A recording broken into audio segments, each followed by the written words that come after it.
I put my dad in the street against a heavyweight. I've gone back to the dad. I've punched him a few more times. 5 blokes outside my front door. Can you come and help One me? hell of a fucking story, so stay tuned.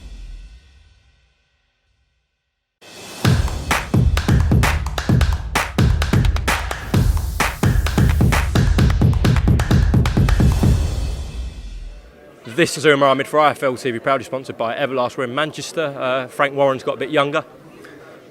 I don't know about that. I don't know how I'm going to Raged a bit. Yeah, just a little bit. No, he sends his regards, but I'm standby today. Yeah. Joined by George Warren, not on your first time for IFL TV, but my first time with George. So yeah, good to speak to you on camera. Yeah, I mean, you know me. I just quietly get on with my business. I don't need to say much, but you were desperate for this, so we'll do it quick. You've got 2 minutes. We'll crack on then. Huge pay-per-view card in Manchester. Just talk to me about this fight and the WBO interim title being on the line and the significance of that as well, please, George.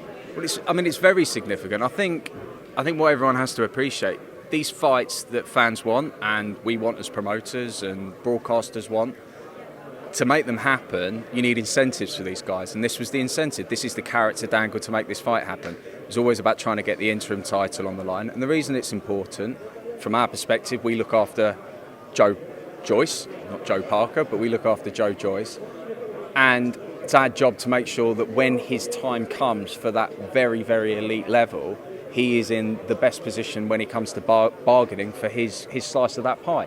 And the interim title can make a big difference in that state. So from that side of things, it was important for us to get it for Joe. And I think from Joseph's perspective, certainly the way that his team made it clear in the negotiations, it was an important factor in taking this fight and taking on the risk that is fighting Joe Joyce.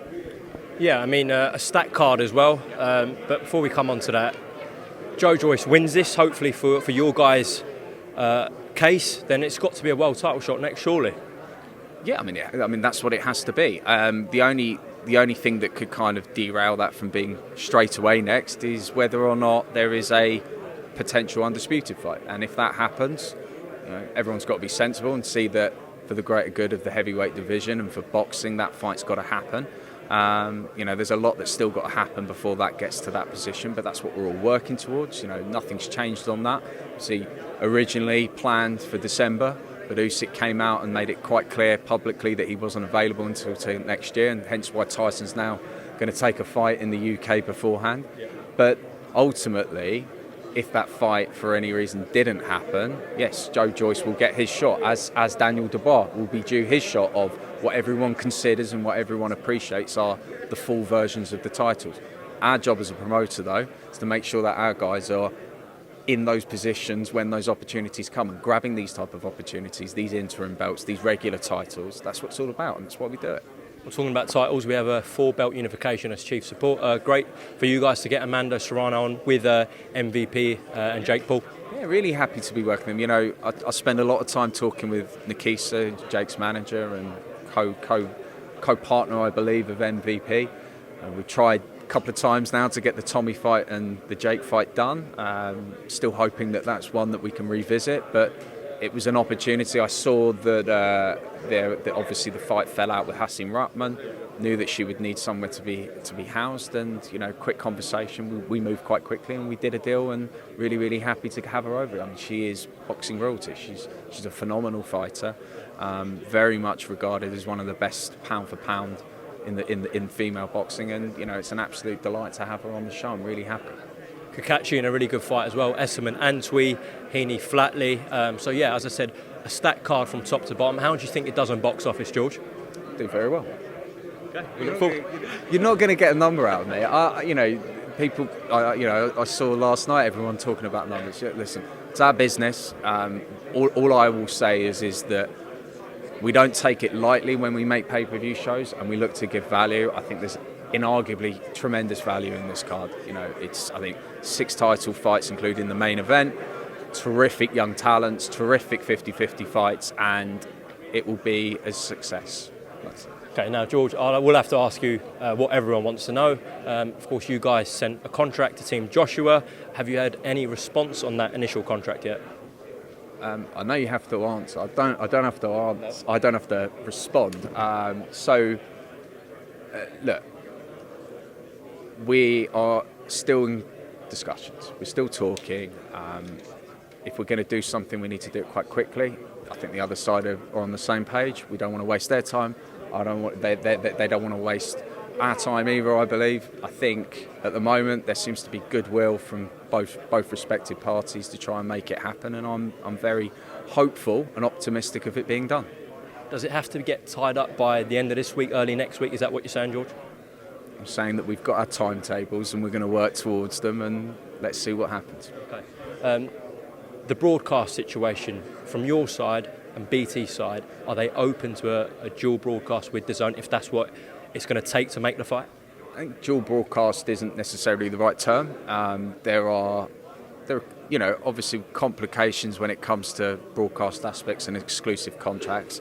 What I will say is ourselves and our partners in BT have both absolutely acknowledged and accepted that to make this fight happen, we're going to have to collaborate and work with Dazn, if that's obviously the partner that we're assuming it is because of AJ's exclusive deal with them, and they're very open to making sure that that isn't an obstacle to the fight happening. So from our side and from BT's side, it is not going to be a problem down to our positioning on the broadcasting.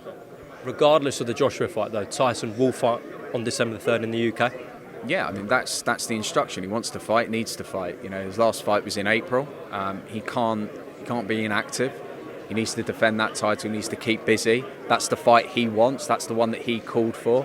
You know, I'm just, like everyone, I'm just here to do a job, and the job at the moment is to try and make that fight. So that's the one that we're trying to make. If for any reason that can't be done, and I'm hopeful that's not going to be the case, then we obviously will move on and look at something else to do. Now, I appreciate this might not really interest you, but from the outside looking in, yourself meeting with Eddie Hearn was quite an interesting dynamic for boxing fans because, being honest, the relationship between Queensberry and Matchroom hasn't been the best over the years. But regardless of this Fury-Joshua situation, I'm not saying you guys are going to sit down and make fights every week, but the fact that there is a line of communication open now between the two biggest promoters in this country, surely that's a positive for boxing, George?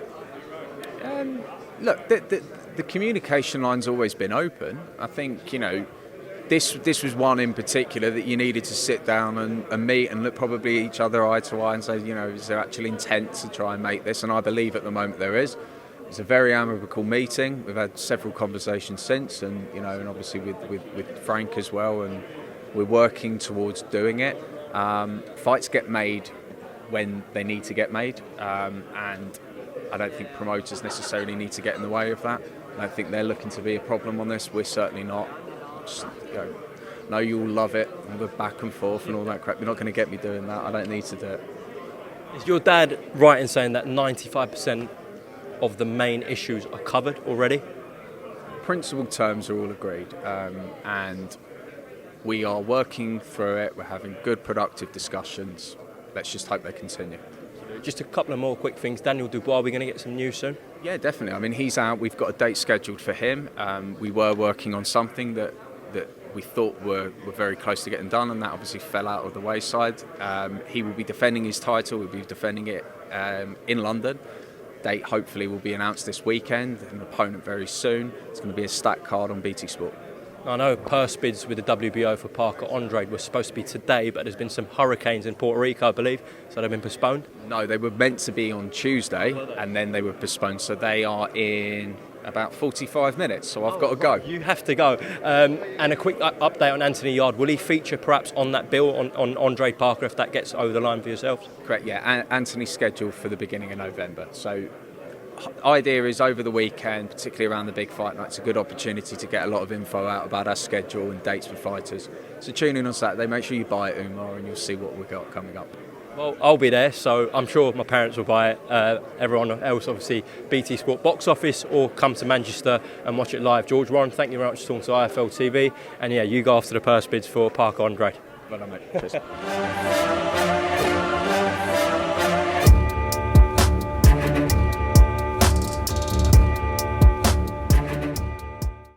Yeah, I put my dad in the street against a heavyweight. I've gone back to the dad.